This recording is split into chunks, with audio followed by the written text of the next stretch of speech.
Sadece 400 gram kıyma kullanacağız. Ama kıymanın 400 gram olmasından önce bu yemeği sadece bu yorumu atan arkadaşımız için yapacağız. Hamburger menü olmuş 30-40 lira.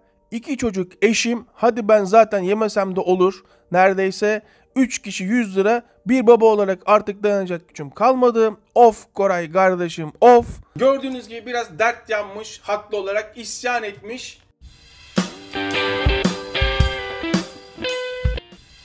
Döş kısmından olsun benim için yeterli. Kıymamız burada beklerken 2 dilim tost ekmeği. Benim gibi büyük tost ekmeği kullanıyorsanız 2 dilim, küçük tost ekmeklerinden kullanıyorsanız 4 dilim kullanıyoruz.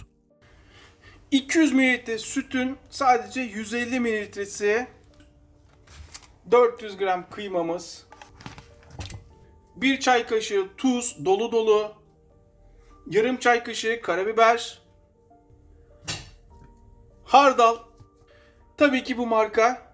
Artık bu markanın bana reklam vermesi gerekir.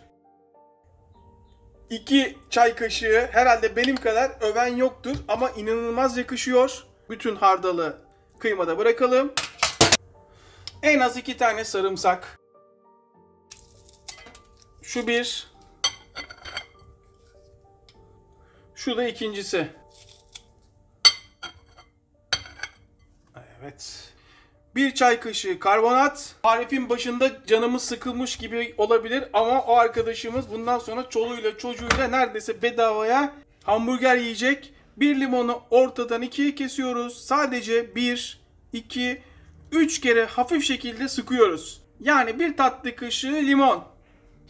Hayatınızın en kolay, en pratik, en lezzetli hamburgerini evde yapıyor olabilirsiniz. Kıyma sizi yanıltmasın. Böyle yumuşak bir kıyma olmalı kıvamı. Mutlaka dolaba kaldıracağız.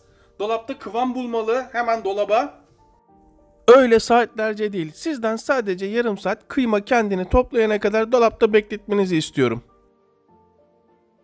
2 orta boy soğana ihtiyacımız var. Gerçi siz ne kadar soğan kullanmak isterseniz, ama önemli nokta ince ince doğranması lazım. Kalın soğan işimize yaramaz. Daha doğrusu iyi pişmez. Evet, bakın en fazla şu kalınlıklarda istiyorum. Hemen ikinci soğanımız.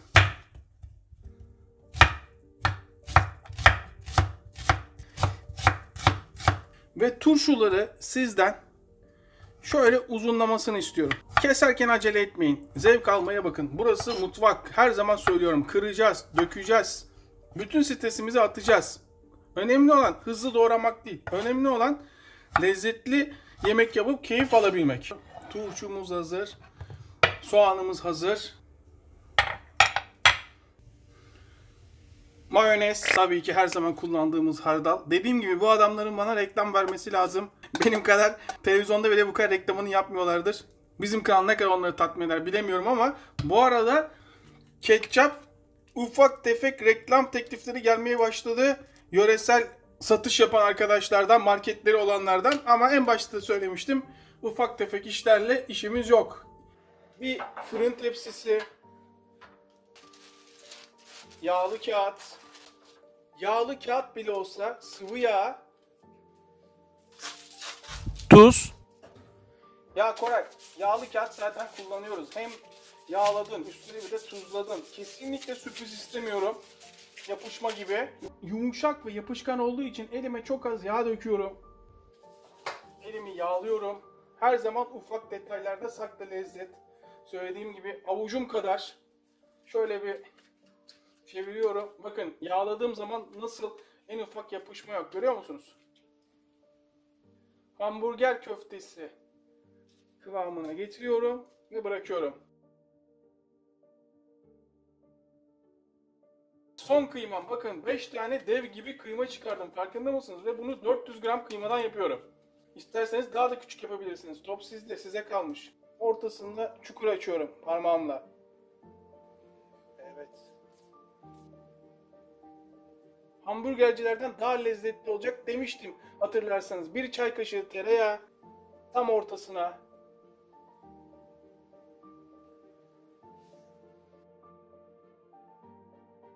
Ketçap. Hoşlananlar için bir kısmını mayonezli.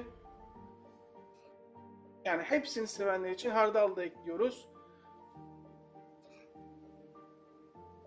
Soğan.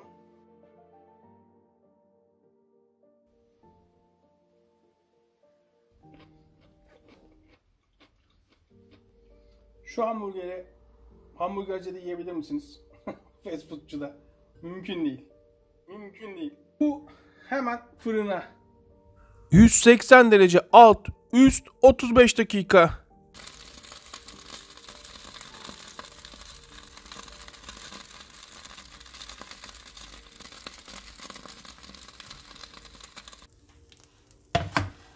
İsteyen kaşar peyniri de kullanabilir ama buna cheddar peyniri yakışır. Böyle bu şekil tek tek paket almalısınız. Böylece açtığınız zaman bozulmaz. Uzun süre muhafaza edebilirsiniz.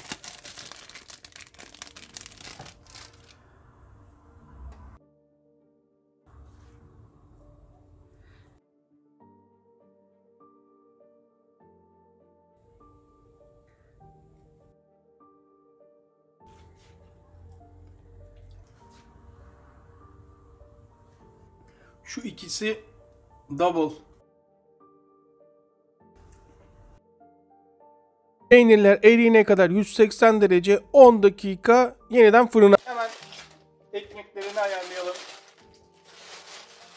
Valla marka gösteriyoruz ama yani bizim yaptığımız reklamdan ne olacak? Gören de reklam aldığımız zannedecek ama alakası yok. Ben sevdiğim şeylerin markasını göstermekten çekinmiyorum. Bu gurme dedikleri bayağı lezzetli oluyor. Performans olarak da hem büyük hem de parçalanıp insanı yarı yolda bırakmıyor. Tam ortadan kesmek çok önemli. Tam ortadan. Her zaman söylüyorum. Ufak detaylarda saklı lezzet. Unutmayın. Tam ortadan keseceksiniz. Daha lezzetli olması için kaşar peynirleri eriyene kadar ekmeklerimizi de 10 dakika fırında ısıtıyoruz. Yüzlük artık kuyruğuna geldik. Sona doğru geliyoruz. Nasıl gözüküyor? Bakın şimdi. En ufak yapışma yok. Görüyor musunuz? En ufak yapışma yok. Şu ikisini hemen alalım. Harika. Bozmadan. Evet, harika. Ekmeklerin nasıl kızardığını görüyorsunuz. Ekmeksiz yemek isteyenler için hemen bir servis göstereceğim.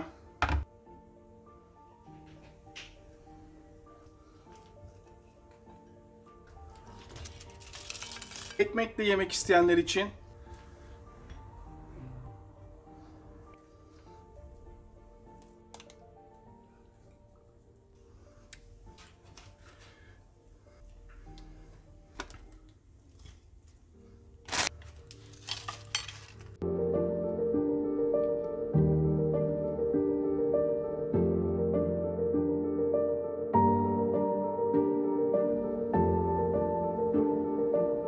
Alper burada. Alper hangisinden yiyeceksin? Ekmekli mi?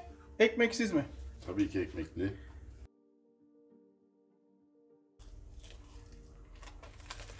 Mükemmel oldu. Sesli söyle. Nasıl? Mükemmel. Gerçek söyle. Gerçekten tarafsız. Çok iyi değil mi? Çok iyi. Ya. Şimdi şöyle bir keselim. Bir bakalım. Bakın. Köftenin içini görüyor musunuz? Nasıl pişmiş? Ne çok katı ne çok az pişmiş. Tam istediğim gibi. Şunu yapan bir daha dışarıdan kolay kolay köfte söylemez. Hele ki o fiyatlara. Valla bunun üstüne fazla konuşmaya gerek yok. Çift kaşarlı. Tabi biraz soğuyor. Oradan oraya getirene kadar çekim yaparken. Sonuçta burası profesyonel bir mutfak değil. Hala izleyip abone olmayan vicdansızlar var. O vicdansızlara sesleniyorum. Soğutmadan şunları yemek istiyorum. Hepimize yine sağlık. Tekrardan herkese selamlar.